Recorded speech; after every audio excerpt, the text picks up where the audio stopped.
Good morning friends. कई बार हम खाना बनाते हैं मगर हमारा खाना ज़्यादा बन जाता है। ज़्यादा बनने की वजह से हमें उस खाने को फेंकना पड़ता है। जैसे शादियों में देख लो, यदि कोई मेहमान आए तब देख लो, या फिर घर में वैसे ही देख लो, होता है। मगर क्या है, इससे ऐसे लोगों का खाना वेस्ट हो रहा है जिससे कई लोगों का और कई दिनों के लिए पेट भर सकता है। तो आज का यही टॉपिक है, खाना वेस्ट होने से कैसे बचाएं। तो लेट्स टॉक।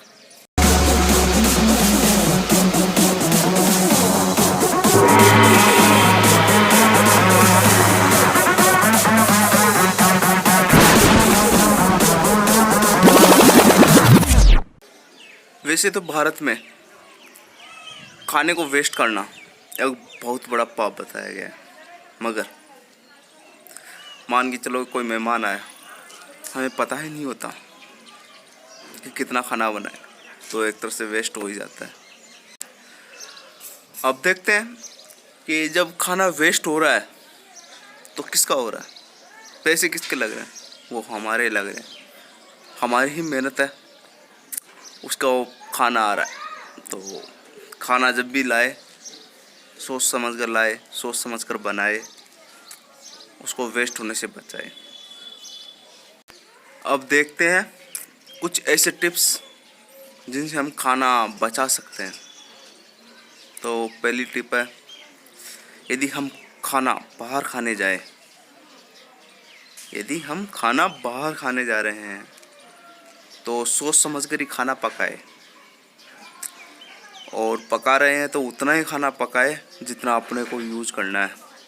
चलो गलती से बना भी लिया अपन ने खाना, तो उसको फेंके ना, किसी गरीब को दे दे, किसी भूखे को दे दे। और यदि आप ऐसा भी नहीं करना चाह रहे हैं तो उस खाने का पूरा ध्यान रखना, जैसे उस खाने को ख़राब होने से बचाओ, और हो सके तो फ्रिज में रखो, अगले दिन यूज कर लो, कुछ भी करो मगर वेस्ट मत हो। क्या इतना सारा खाना कूड़े में जाएगा, अच्छा लगेगा? नहीं। कई बार हम फल लाते हैं मगर वो अगले ही दिन पक जाते हैं, 2-4 दिनों तक पड़े रहने से वो पक जाते हैं। अब पक जाने के बाद अपन क्या करते हैं, फेंक देते हैं। यदि सड़ चुके हैं तो फेंकना ज़रूरी है, मगर पके हुए को फेंकना कोई अच्छी बात नहीं है। उनको हम और किसी तरह से यूज़ कर सकते हैं, जैसे कि कोई फ्रूट वाली सब्ज़ी बना सकते हैं, या फ्रूट वाले कुछ अलग चीज़ बना सकते हैं जिससे और किसी को भी अच्छा लगे। जैसे कि जैम हुआ, जेली हुआ, हो सके तो ड्रिंक्स बना सकते हैं। कई बार देखा होगा, ब्रेड लाते हैं, ब्रेड उनमें हल्की हल्की बास आने लग जाती है, बदबू, बास जाते हैं। हम क्या करते हैं, फेंक देते हैं। दोस्तों, फेंक तो देते हैं मगर उसका हम यूज भी तो कर सकते हैं। कैसे? अब सोच के देखो, बास गए, अब उनको थोड़ा सा सुखा लो अच्छी तरह।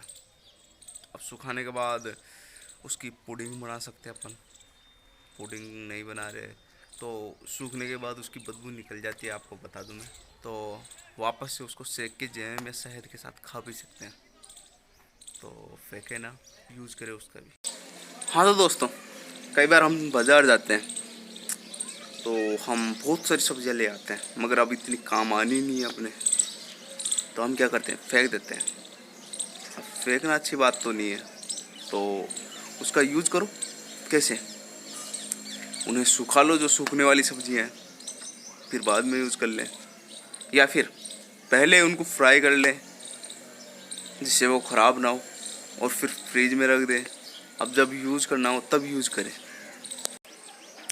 कई बार ऐसा भी होता है कि हम दूध लाते हैं मगर वो फट जाता है, फटने के बाद क्या करते हैं, हम फेंक देते हैं। फेंके ना, उसे किसी जानवर को खिला दें। अभी आप जानवर खिलाओगे तो कहोगे यार पैसे तो हमारे खर्च हो रहे हैं, इसको बचाएंगे।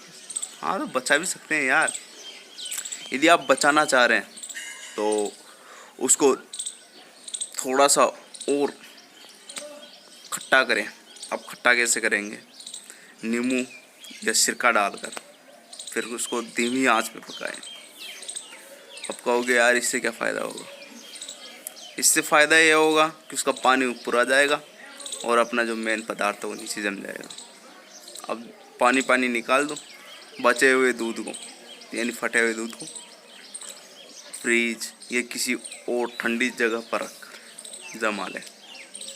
जमने के बाद उसका पनीर बन जाएगा। यार पनीर कितना महंगा है पता ना तुम्हें, तो यूज करो उसको। कई बार हम टमाटर भी बहुत ज़्यादा ले आते हैं, तो टमाटर लाने के बाद क्या करते हैं? कुछ नहीं, पड़े रहते हैं बहुत दिनों तक। पड़े रहने के बाद जब वो सड़ जाएंगे उनको फेंक देते हैं। यही होता है। नहीं, ऐसा ना करें। जब टमाटर ज़्यादा आ जाए तो उनको पीस कर प्यूरे बना लें। प्यूरे मतलब एक तरह का पदार्थ होता है जैसे सॉस, वो बना लें। उसमें थोड़ा सा शहद डाल के उसका पूरा पानी निकाल लें, तो आप बाद में भी यूज कर सकते हैं फ्रिज को। और अंत में मैं तो यही कहूँगा कि जब आप बाज़ार जाए तो खाना उतना ही खरीदे या सब्जियाँ उतनी ही खरीदे जितने हमें चाहिए। ज़्यादा एक्स्ट्रा खरीदने से कोई फ़ायदा नहीं है, हमारा ही नुकसान है। तो फिर मिलेंगे अगले वीडियो में। बाय।